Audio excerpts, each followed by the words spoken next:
Alright, Jimmies. This be Noxter, and we be BrewCraftin'. Last episode I mentioned I was working on a slime farm. Well, here it is. Oh, we have a new feature. I can do this. Now it tells everyone that I'm recording, so they know that now is a good time to come and murder me and do dramatic things in front of my face, and shamelessly plug their own YouTube channels. Oh yeah. This is the slime farm, which is pretty glorious. Should I explain how it works? I will in a minute. Just want to watch it.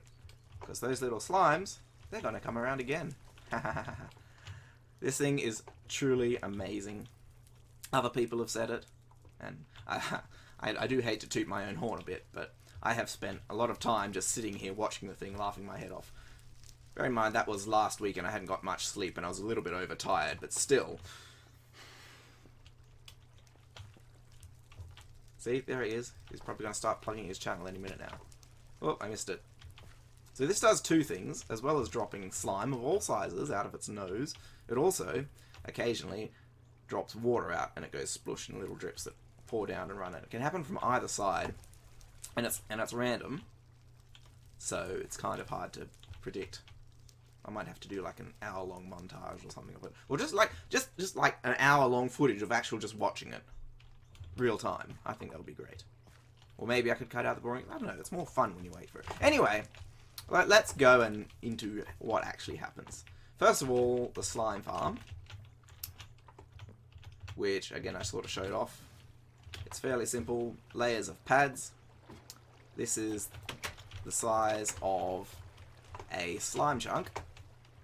Is that pad in the middle, and that's like 7 or something like that.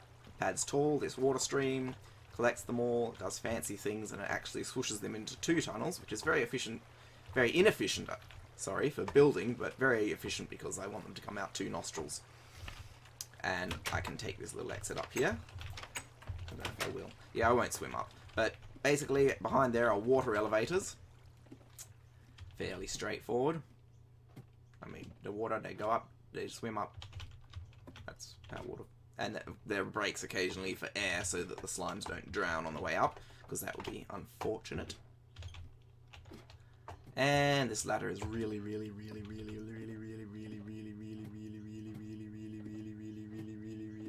long. And up here, this is the authorized personnel room, the, you know, kind of backstage maintenance entrance. And because everyone always goes and looks in these things anyway, even though it says things like authorized personnel, I decided to go along and say authorized personnel and curious persons. So yeah, water goes up inside here. There's cactus. Inside here, there is more water. It just pours out. That's pretty straightforward. You can't get more straightforward than this. This is the things that do the water drippage. So I have cactus. There are 4 cacti on each side, and when the cacti grow, they updo this block updater detector, bud switch, you know the ones, and this uses 2 redstone blocks. That's just because I had to move it down far enough so that the cacti weren't next to the wall. Otherwise, you'd do it more efficiently and just have the 1. But yeah, when each time that goes bush, and it was kind of a pain to figure out this circuit so that if it got fired off too quickly in a row, it wouldn't like accidentally pop out and leave the water running, which happened a lot of the times, and I tried very ridiculously overcomplicated things until I finally figured out this works. So instead of using like a pulsing bud, it kind of does this and then it resets itself, and that works so it does it in good ways.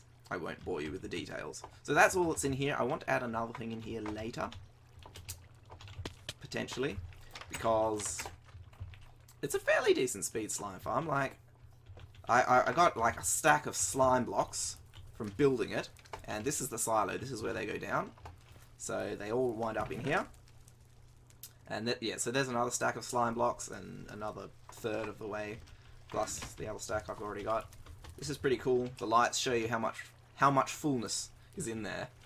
So basically, one light is basically a double chest plus a little bit, and obviously there's only half a single chest so far. But the other cool thing is you can actually see the slime balls going up through here. It's the, you know, block glass thingamo. It's type item elevator that takes them up there. So when they come through, you'll see that. which we should get some any minute now. We should hear a little click. And then we wait. Tick, tick, tick, tick. There we go. And so what happens here? Oh, there we go. Yeah. It's really glorious when you get one of the huge slimes falling out just at the right time as the water comes out as well. But that's really hard to get lucky on. But yes. So they fall on the hoppers and die. Well, the big, huge ones don't die. That's the thing, because the distance is fairly short. That's the way it ended up being.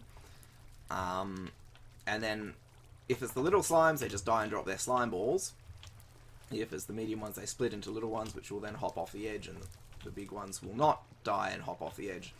And so there was two ways with handling the big ones. I could either just funnel them back into the system and have them going around 4 times until they eventually split. But I decided once each time for a big one is enough. So I've got this fire. And fortunately, because we have fire tick turned off on the server, the fire doesn't actually burn things or spread. So it can just stay there permanently in a nice format to kill off the big slimes. And then they get funneled back in here into the elevator. There's also, so the hoppers along here collect into the chest. There's also hoppers along here so that if any slime balls fall off the edge or any idiots throw items overboard, they'll go into the hopper system. To get out of here, all you do is you just swim up the windpipe and then out the nose yourself. So this is what the slimes see as they splat to their death, and then you can jump out here. And down here is where the sorting system is.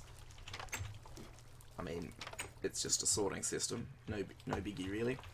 Pretty simple because you only have to sort out one thing, which is slimes, and they go here, just like we did with the squid farm the other day. They go whoosh into an item elevator that goes up into the silo. Anything that's not a slime ball that falls in here, basically like idiots throwing things at the edge, go here. They go through another thing into another item elevator, which winds up in this lost property chest. So if I throw Ella overboard, and it doesn't matter if it's, well, she didn't, because she hit the wall. But if it doesn't matter if she falls in those hoppers or the ones down there, she'll end up in here and not be burned or toasted or deathed. And yes, I've got the walls here. I originally had the walls along the edge here. They looked nicer, but the big slimes are actually able to hop over the gap. They couldn't hop over the wall, but they could just sit there and bounce around. And they would do that unless you pretty much wandered around to get them to try and get you, and then they would fall down. Which wasn't so great.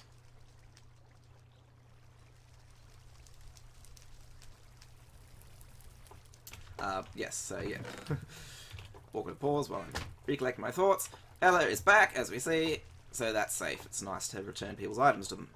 So that's the slime farm, and like I said, I want to add another thing, potentially to make it better for AFKing if you want lots and lots of slime, which I want lots and lots of slime. I've got a secret, awesome project lined up. I'm going to work with a Poffy to do something, and it's going to be awesome, but I need a lot of slime. Like something like 4, 5 stacks of slime blocks.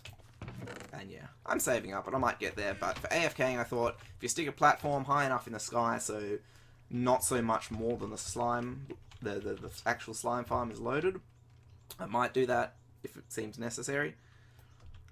That means you only have to light up caves and the surface within something like a 50 block radius instead of a 100 block radius, which is pretty nice. Right, let me gather my thoughts and figure out what I'm doing next. Alright, back. So, Apophie has been building a library, and one of the things he's added is these archives, and he's got books where people can write stories to have. So I thought I would write a story. Problem is, writing a story can take some time. So, here's one I prepared earlier. Why did it go over there? Now for part 2. Well, now that's done. I probably want to skim through it and make sure nothing got messed up there, which it probably has. And then before signing it, and once I sign it, I do think after signing it, I'll actually make some copies and have the original stored in my ender chest, just because that was a pain to do. There we go, and I'll have to replace those other books I borrowed and put these in my ender chest. But in the meantime, I want to make the world look weird. A while ago,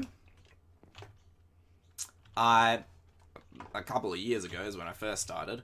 I was seeing some texture packs where someone had done an 8x8 pixel texture pack, which was like smaller than the normal, and I think I'd had the idea of maybe doing that. Let's see, like people who are doing HD, they're doing 32, 64, 120,000, and billion.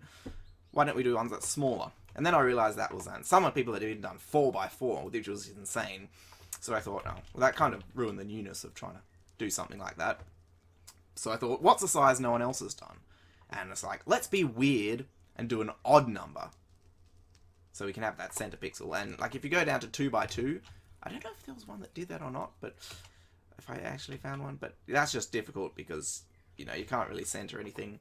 What's the minimum that we could do that'd be weird and still look interesting and still have some degree of difference between everything? And the conclusion I came up with was 3. So here we go. This is Tritex, and I'm testing out. This is the first time I've actually shown it publicly, and I think it looks pretty nice. I haven't... yes, I've done all the blocks. I think all the blocks. Most of the blocks, anyway. I think I've done all the blocks. Maybe 1 or 2 things I missed, but... some of the items, a lot of the items, I might want to adjust some of the block models because they're really awkward and weird. Particularly the tools, the way you hold them in your hands because of the angle. Let's talk about it. I really like the effect. It kind of looks all patchworky, and I love the way the leaves look. They kind of look all papercrafty model type. It makes the world feel like everything is smaller, even though it isn't. I really like it. I think it looks kind of nice. It has its own like unique feel to it. With all the items, it really does get a pain because some of them look so similar, and it's like, what do these 9 pixels mean? For some of the things like your tools and stuff, it actually makes sense because it's just like their crafting recipes in pixels, which is pretty cool. But you know, there is a bunch of things that aren't obvious. I haven't done the books yet, obviously. The font is not actually 3x3 because that would be impossible. It's actually 5x5, but it still matches the size. And some other things I've had to do trickery with, like the cacti. I'll show you some cacti actually growing. Like here, you've got the bits that stick out over the edge. So this is actually a whatever you get when you multiply 16 by 3 times pixels. It's just coloured to look like the 3x3 bit with the edges. And I had to do some similar things like that for the chests, and I would do that for the other entities. I haven't done any of the mobs or anything yet, but I would have to do something like that just to get it to line up with the edges of it. And I haven't figured out how to do the mobs yet. Like, what size. I think I want to go for like the 3x3 for the head, at least, size bit, but whether how to match everything else and make it look nice. And I don't know if I'm going to bother in a hurry. So let's put those books there. Right. So I think, yes, I just updated it the other day and did some of these flowers and things like that. Again, it looks really nice. It's a little bit inconvenient to use because everything looks so similar. Like they're like a dozen different blocks that are just basically mostly plain red with a few texture variations. There are some consistencies, like here you see these blocks have a kind of a darker plus type shape on them, and ones like that are usually some kind of brick type arrangement, whereas the cobblestone type arrangement type ones have, it's more of a, like an X type shape on them, which I'll see if I can find an example. Everyone's building with bricks around here. But yes, you get the idea. It looks pretty nice. I don't quite like the way that the regular glass looks, but I'm not quite sure what else to do. I think it's really cool. Like, it's just crazy how the world can still look really nice with this incredible level of detail, or lack thereof. I'm gonna harvest these reeds because I drained all the reed collection the other day. I was making fireworks to fill up the death game dispenser, and then I ended up doing some bad maths and trying to make twice as many as I was originally planning to, because I forgot I need some gunpowder for fuses, which wasn't a problem, but getting the other supplies was. So I've just been growing some extra reeds there, trying to make up the deficit. And it's probably... oh yeah, I've got enough now. So I just need to take all these things, mash them together, and whack them in there. So yes, this, like, you never know what that was, but that's a fireworks star. Fireworks rock. Oh, that's not fireworks rock, but that's gunpowder. But if I take 3 of these, 3 of these, and 3 of these, and we'll see.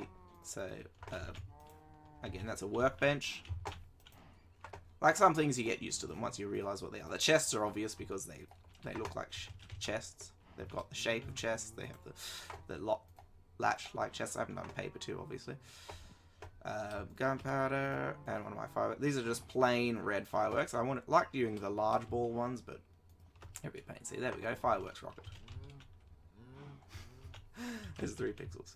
I think it's great. I also managed to do the compasses and the clocks with animations, and I think that's really cool that I actually did that in a way that, well, that they don't really look like what they are, but when you see them moving, you get the idea. Right. Dear. It's kind of hilarious. I like it. I really love the way it looks. Like, those are shears.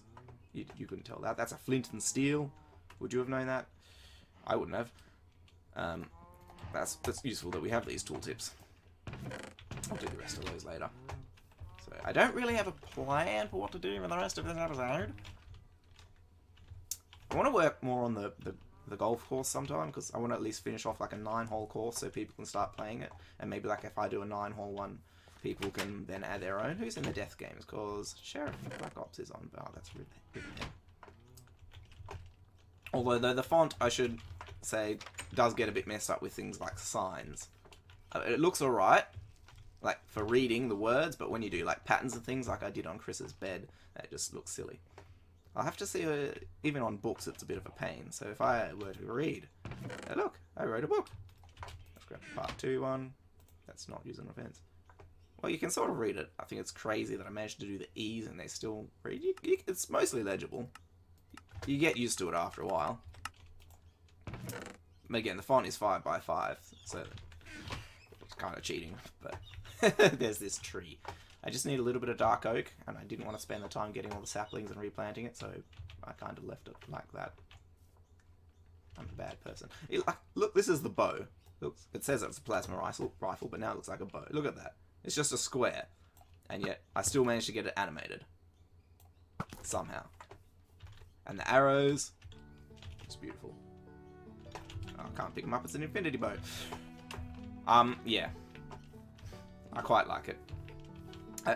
I might try playing with it for a while, just be different. Just because it's, you know, an interesting change. Like the salmon try still looks mostly like a salmon. The glowstone in this one's a little bit greener than my regular pack. But it still definitely is a salmon. I want to do some things to the salmon shrine. I want to, well, 2 things. I want to add that fish shop I've been talking about for ages. And also, I think thinking, because people aren't really using this much. See that's a splash potion. You wouldn't know that, would you? Anvil's obvious. Fishing rod's pretty cool. It looks like a fishing rod. An emerald ore. A good big block of dirt. I just did the sea lanterns the other day.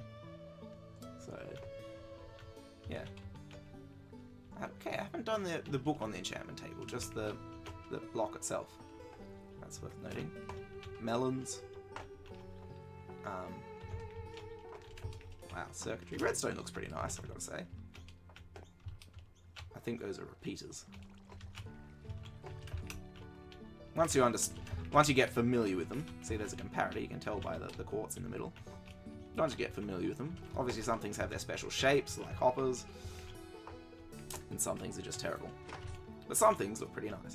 So I don't know if I haven't done the book. Yeah, I haven't done the book. Anyway, so the other thing I was thinking of adding in here, because as I was saying, people don't visit it too much, is like some kind of chest where it's just a lucky random item. So I'll put something in there random, which is free for anyone to come and grab any time, and then I'll update it fairly regularly. Slime blocks I made look purple in this, because I decided just to be different. Look at the wheat field. Isn't it lovely? Library. It just looks really nice. It looks so cool, like a little patchwork quilt type world of friendly and happiness and creepers that want to blow your face off. So yes, it's a bit weird because I've got, you know, the green stained glass and now slime balls are purple. It's a single purple pixel, but it works. The redstone's animated, that helps you to identify that and not confuse it with mushrooms, which are also just a red pixel. No, seriously, these trees, man, these trees. I just want to go walk and get lost in this forest of beautiful patchwork trees. And the moon, obviously it's got the glow things, but the main part of the moon itself is the 3x3. And the same as the sun. So yeah, here you can see an example of what I was talking about before, the cobble. That's, we can tell because of the darker X-y shape, that's a cobble type block, and probably just cobblestone, I think. Yeah, you can also F3 and it does tell you in the corner, so that's helpful. Iron doors, obviously. At least I find it obvious. These are the iron bars. They look quite interesting. Again, I keep seeing mobs and things that aren't textured, and that's annoying. That's sad to my life.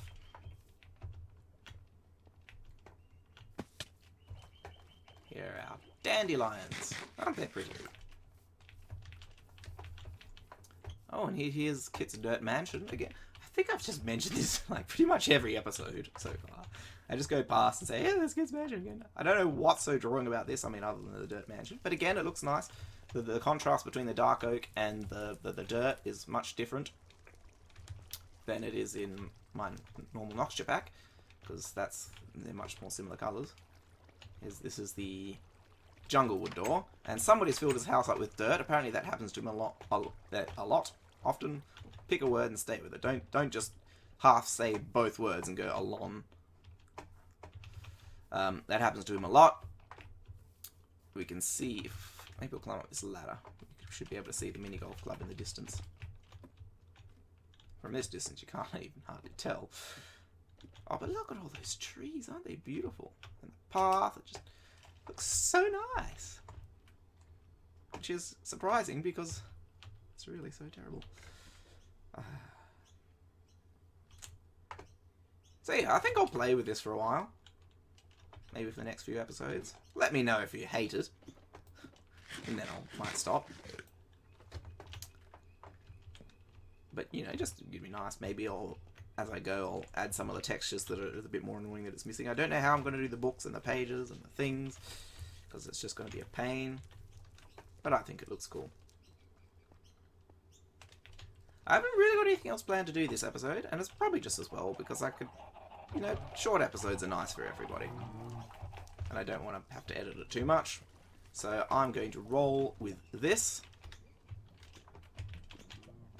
What have I done? I showed you the slime farm, I wrote a book, and I showed off a texture pack. I think that's pretty impressive for an episode. And yes, about that book, again, the link I'll put in the description to my Facebook page, where you can read the latest drafts and all that stuff that says on the first page, which I didn't actually mention in the video, but you can do that if you want to find out more and read further, because despite taking up 2 books, that's only actually the first chapter. So, yeah. And I've got something like several chapters out at the moment. Obviously, I'm not working on it at the moment because I'm doing Minecraft-related things. Ha ha ha. I've been distracted. But I'll get back to it eventually sometimes. So, do check that out if you're interested in following, leaving feedback, you know, reading the latest and stuff. Giving me some encouragement. Encouragement is always helpful. And I will take shelter in here. Thank you for watching. This has been Nockstar, and now I have 3 pixels for a head. Goodbye.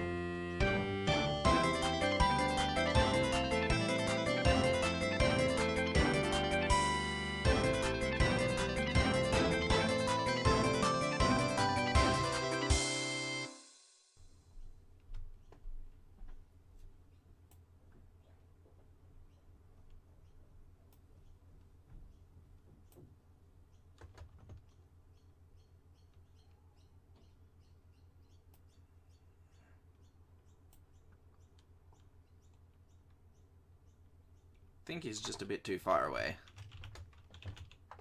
What if I go over to the next roof? I am not showing this.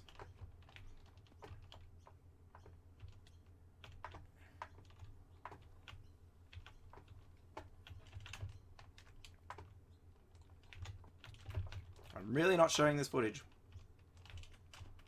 Or that footage.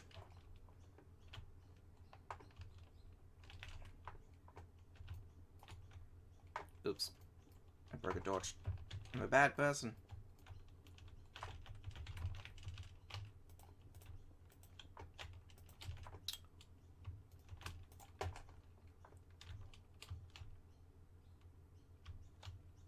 Now he's down there.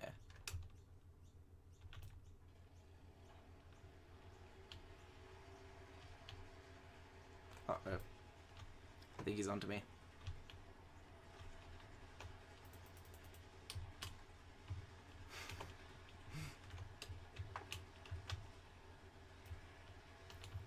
Oh, you want to fight, do you? I just wanted to plug you once, just for fun. Let's see if I can knock him into the slime farm.